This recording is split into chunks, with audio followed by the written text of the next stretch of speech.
ግሪኮቹ የውሃው ፈረስ ይሉታል በእኛ ሀገር ደግሞ ጉማሬ እስቲ ዛሬ ስለሱ እናያለን ሰላም ቤተሰቦች ሁሉ መልካም ሰላም ወንድሜ ሁሉ ሰላም አለን ሂፖፖታሞስ ይባላል ቃሉ ከግሪክ ነው የተወሰደው ወይም ብዙ ቦታ ያሳጥሩትና ሂፖ ነው የሚባለው አሁን ሂፖ በሚለው ነው የሚታወቀው ሂፖፖታሞስ ነው ግን ስሙ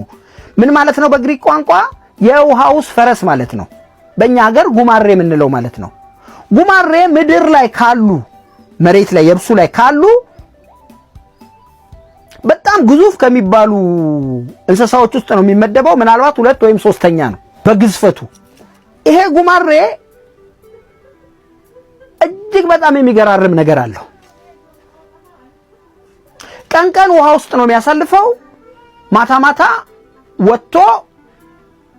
ሳር በልነውና ለሊት ምግቡን እዛ ከሳር ላይ ሲበላ ይውላል ቀን ውሃ ውስጥ የሚሆንበት ምክንያት አለው ሙቀታችንም ቆዳው ስስ ነው እንዲሁም ደግሞ ደም የሚመስል ነገር ከቆዳ ውስጥ ያመነጫል ወደ ውጪ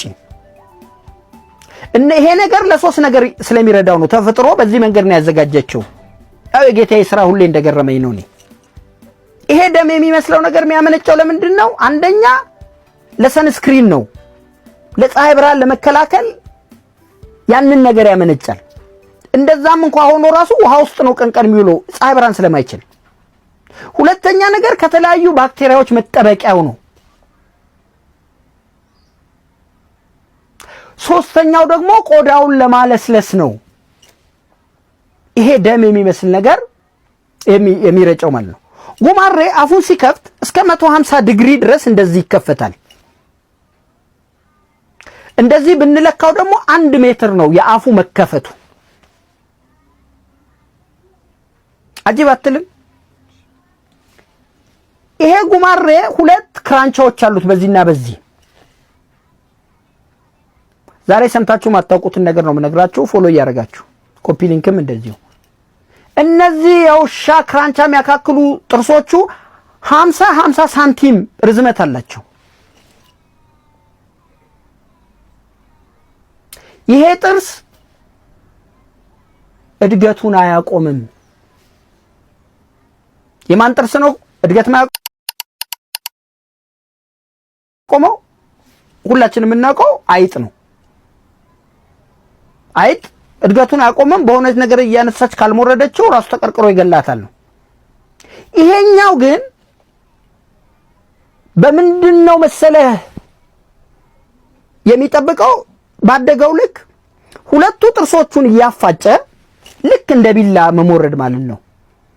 ስለት ነገሮችን አሁን እርስ በርስ ታፋጥጋቸው ብናኝ እጅ ላይ ይመጣል ይሄ ማለት ምን እየሆነ ነው ማለት ነው እርስ በርሱ እየተበላላ ነው ማለት ልክ ይሄም እንደዛ በማበላላት ነው እየሞረዳቸው እኩል የሚያረጋቸው ባደገው ልክ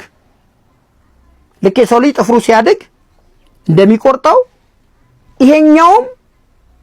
እንደዛ ያረገ ነው ክራንቻው ከዛ በላይ እንዳይሄድ የሚያደርገው ብዙ ቦታ ላይ ደግሞ አይተው ከሆነ ሰገራው እንደ ሽንት እንደ ውሃ ነው አርጎ ጠላቶችን የሚከላከልበት አንደኛ ቴሪቶሪ ግዛቱን የሚያስጠብቀው በሰገራው ነው ተቆለኛ ነው ከውሃ ውጪ እንደዚህ ወጥቶ ሰገራው እንዳሉ ፈርጎ ነው በቃ እንደ ውሃ ነው የሚረጨው ግዛቱን አንድ በዛ ያስጠብቃል ሁለት ጠላቶቹን በዛ ነው የሚያባረው እሱ ሳር በል ነው ነገር ግን ልጆቹን ካልሆነ ማንንም ይደፍረው የለም ትልቁ ጠላታቸው እሱ የሚባለው ክሮኮዳይል ነው እሱንም ቢሆን ትልቁን አንተን አይለው ሊነካው አይችልም ልጆቹን ምናምን ነው ይበለበት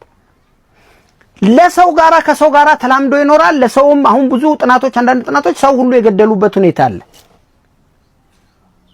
ሰውን አስበው ባይ ዲዛይን ለማጥቃት አይደለም እነሱ አርበልና ግን ልጆቻቸውን የምትተናኮልባቸው መስሎ ከተሰማት በርግጫም በዚህ በጥርሳቸውም ሰውም የመግደል ልምምዱ አላቸው ከዛ ውጪ ግን ሰላማዊ የሆኑ እንስሳዎች ናቸው አጥቢ እንስሳዎች ናቸው የመንከስ አቅሙ ደግሞ እንደዚህ ሲጫነ አንበሳን ወደ 3 ጊዜ በላይ ያጥፋል የመንከስ አቅሙ የሰው ልጅን በጣም በብዙ ጊዜ ነው የሚያጥፈው እንደሚመቻችሁ ተስፋ አደርጋለሁ። አመሰግናለሁ።